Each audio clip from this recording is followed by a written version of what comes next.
Alright guys, it's William and let's continue our journey of Swift and making some iOS app.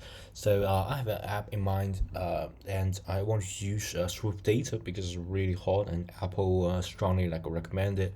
Even though you can still use core data, but hey, let's just try it. It'll be fun, and that's the reason why I want to make an app. And I make a lot of tutorial. I have a lot of YouTube channels, so I want to make an app that can sort of organize my YouTube channel, and so I can say focus on learning a specific field, and I can update that channel. Okay, so let's create a project iOS app.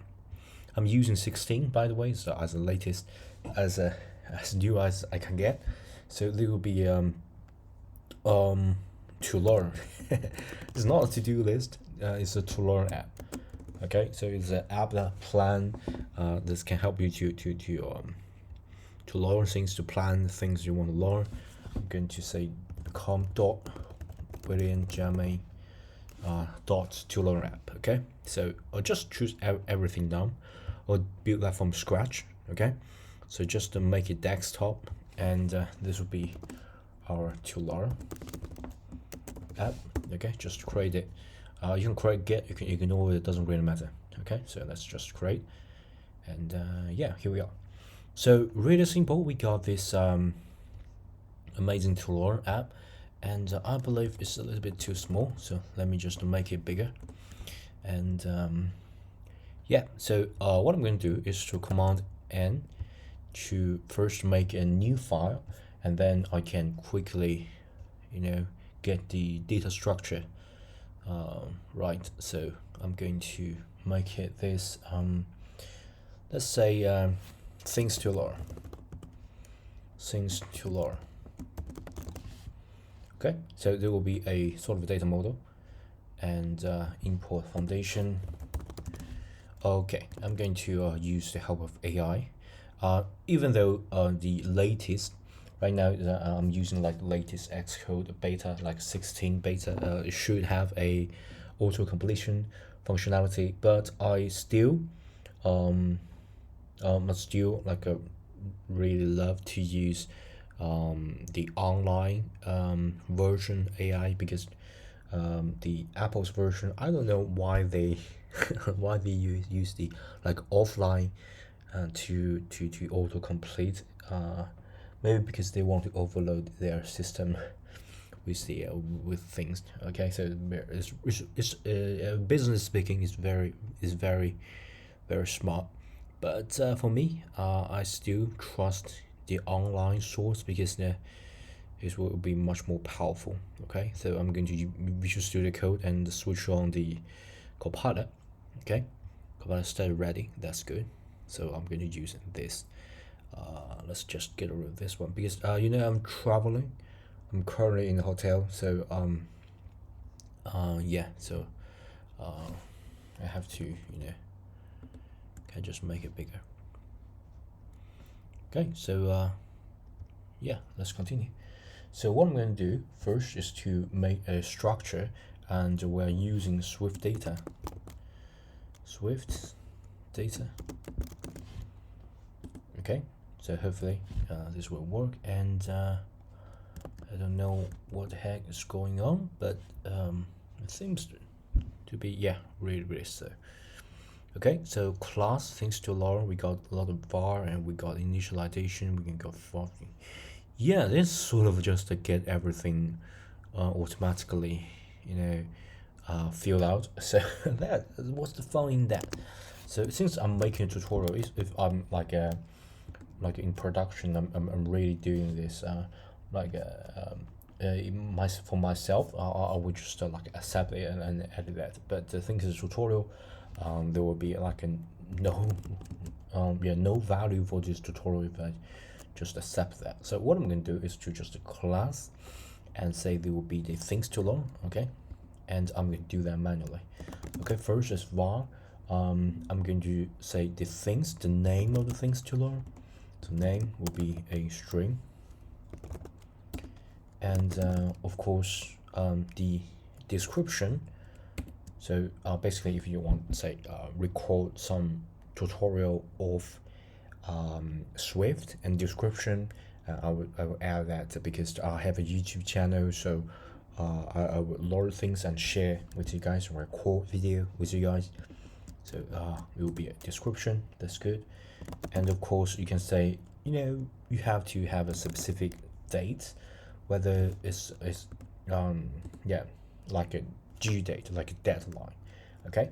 And of course, you can say whether it's finished or not. Okay, so it's like a checklist. If you're finished, you can check it out. And of course, you can say whether it's a priority. Okay. And priority, we can use integer. Okay, so we can quickly get these things done. All right, and of course we can initialize it. We haven't initialized it.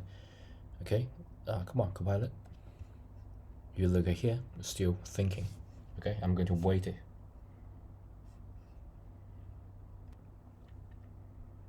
And obviously it's not thinking right now, so I'm just giving more hint. So initialization, I'm going to say the name will be a string, and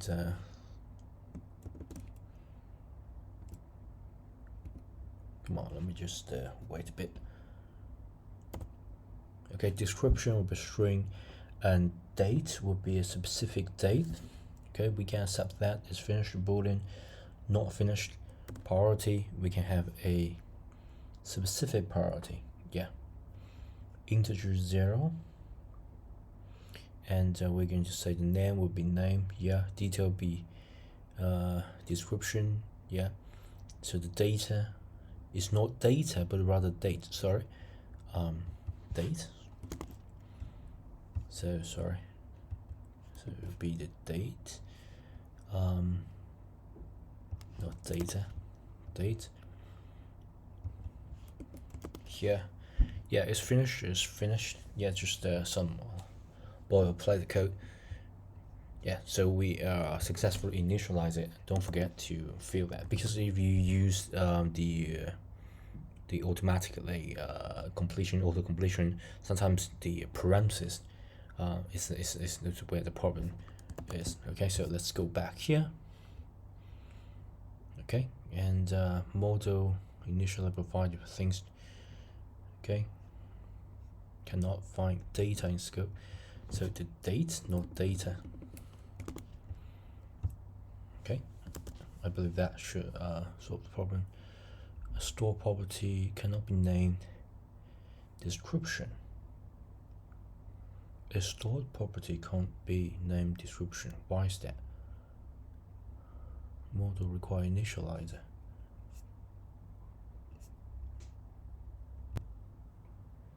And yeah, I believe first, yeah, I believe it's fairly slow.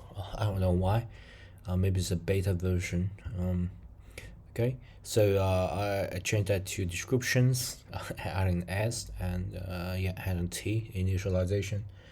Yeah, that's basically it. Okay, and then I believe we need to inject this to back here, content view. Yeah, nothing wrong with here, just basically an app. Okay, we got this window group, content view. We wrap this, and we're going to say, hey, we want to use that model, so I'm going to add a container for that model. So model container. Okay, and I'm going to say for, and I'm going to say things to learn our model. Okay, so I believe that's all. Okay, that's the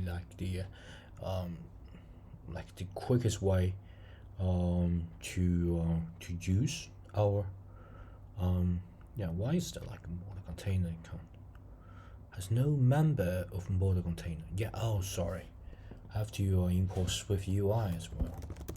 SwiftData, sorry, SwiftData. That should be all. Yeah, pretty good. And yeah, basically that's it. If you run that, of course, it will not show anything. But in fact, at the back end, we already got the database running. So the next step will be actually got some example or default data and actually maybe make a list or something to show the data here. Okay, I think I will leave that to the next video. So it will be a series of video. So please, if you love this content, please give me some feedback by giving the video a thumb up.